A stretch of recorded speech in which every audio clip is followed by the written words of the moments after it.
ರೈತರಿಗೆ ಸಾಲ ನೀಡುವ ವಿಚಾರಕ್ಕೆ ಸಂಬಂಧಿಸಿದಂತೆ ನಡೆದ ಗಲಾಟೆಯ ವೇಳೆ ಸಹಕಾರಿ ಸಂಘದ ಕಾರ್ಯದರ್ಶಿ ಗಿಡ್ಡೇಗೌಡನ ಮೇಲೆ ಸ್ಥಳೀಯ ಯುವಕರು ಹಲ್ಲೆ ನಡೆಸಿರುವ ಘಟನೆ ನಡೆದಿದೆ.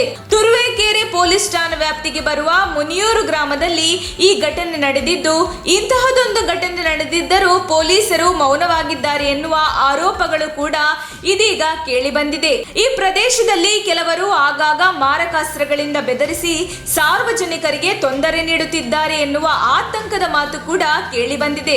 ಯಾರೋ ಬೀದಿ ರೌಡಿಗಳ ನ್ಯಾಯ ಇಲ್ಲಿ ನಡೆಯುವುದಾದರೆ ಪೊಲೀಸ್ ವ್ಯವಸ್ಥೆಗಳೇಕೆ ಎಂದು ಸಾರ್ವಜನಿಕರು ಪ್ರಶ್ನಿಸುತ್ತಿದ್ದಾರೆ.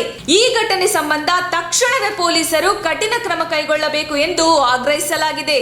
ನಮ್ಮ ತುಮಕೂರು ಮಾಧ್ಯಮದ ವಿಶೇಷ ಸುದ್ದಿಗಳನ್ನು ನಿರಂತರವಾಗಿ ಪಡೆದುಕೊಳ್ಳಲು ಚಾನೆಲ್ ಅನ್ನು ಸಬ್ಸ್ಕ್ರೈಬ್ ಮಾಡಿ. ಕ್ಷಣ ಕ್ಷಣದ ಸುದ್ದಿಗಳಿಗಾಗಿ www.nammathumakuru.com ಗೆ ಭೇಟಿ ನೀಡಿ.